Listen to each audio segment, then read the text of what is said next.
जब मकर राशि में भगवान भास्कर सूर्य पहुँचते हैं तो तीर्थराज प्रयाग में सब लोग स्नान करने के लिए आते हैं, जाते हैं। तो यह कुंभ प्रतिवर्ष माघ मेला लगता है।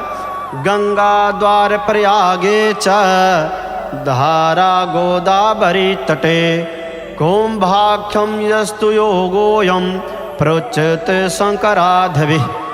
कह रहे हैं कि हरिद्वार प्रयाग उज्जैन गोदावरी तट पर नासिका में यह कुंभ महापर्व होते हैं।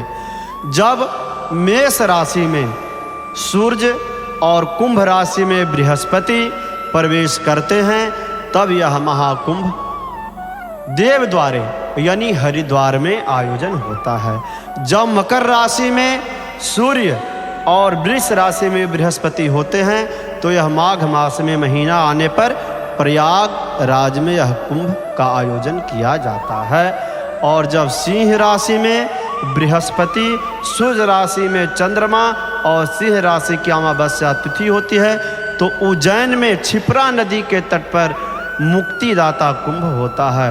और कर्क राशि में बृहस्पति और ऋषि राशि में सूर्य और चंद्रमा अमावस्या तिथि हो तो भूमंडल पर गोदावरी यानी नासिक में यह कुंभ का आयोजन किया जाता है। यह कुंभ महापर्व गोदावरी नासिक के आयोजन होता है।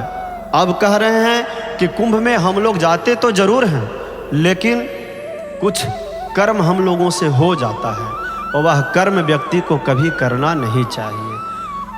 कभी भी किसी पवित्र नदी के तट पे पहुंचने के बाद, किसी तीर्थ स्थल में जाने के बाद उस तीर्थ स्थल पे पहुंचकर दूसरे तीर्थ स्थल का शिकायत नहीं करनी चाहिए।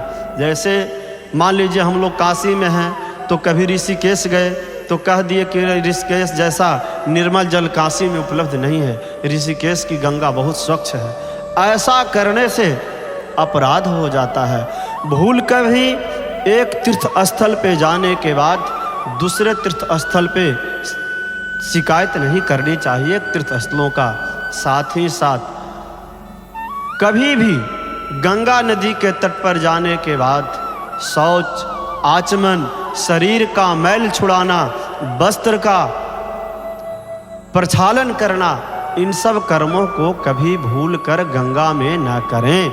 ऐसा करने से जो हम लोग पुण्य किए हैं तो वह पाप में परिणत हो जाता है। कहा गया कि तीर्थ क्षेत्र अन्य क्षेत्रे कृतम पापम तीर्थ क्षेत्रे विनश्यति और तीर्थ क्षेत्रे कृतम पापम वज्रलेको भविष्यति। अन्य जगहों पे जो पाप करते हैं वह तीर्थ स्थल में आने के बाद उस पाप का मार्जन हो जाता है, समापन हो जाता है।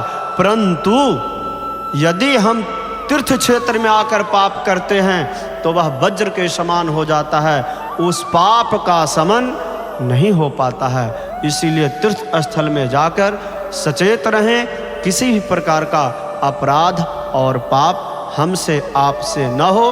आप सनातन धर्मावलंबियों से यह विशेष आग्रह और निवेदन है कि यह जो महाकुंभ 13 जनवरी से 26 फरवरी तक लगने जा रही है देवराज प्रयाग में, तीर्थों का राजा प्रयागराज को बतलाया गया है और तीर्थों का गुरु पुष्कर को बतलाया गया है। तो यह महासंयोग 144 वर्षों बाद लगा है। तो आप सभी सनातन धर्मावलंबी एक दिन के लिए ही सही आप जरूर जाएं, प्रयागराज गंगा संगम पे स्नान जरूर करें और वहाँ लेटे हनुमान जी का दर्शन करें। यह कई जन्मों का पापों का शमन करने वाला महाकुंभ आप लोगों को बहुत बहुत सनातन धर्मावलंबियों को इसी के साथ कुंभ महापर्व की ढेर सारी शुभकामनाएं आए। गंगा माई को हम लोग प्रणाम करते हैं। एक स्तुति के साथ पुनः कथा को हम विराम देंगे।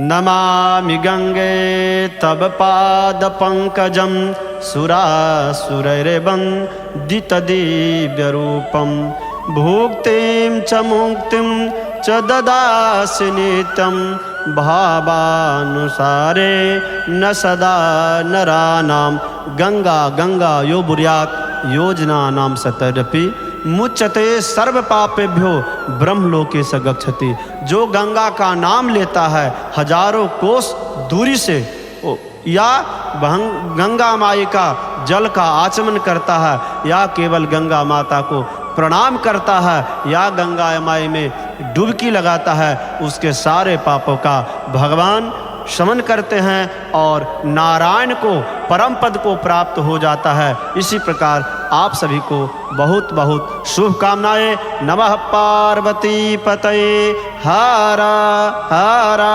महादेव। गंगा मैया की जय। प्रयागराज संगम महातीर्थ की जय।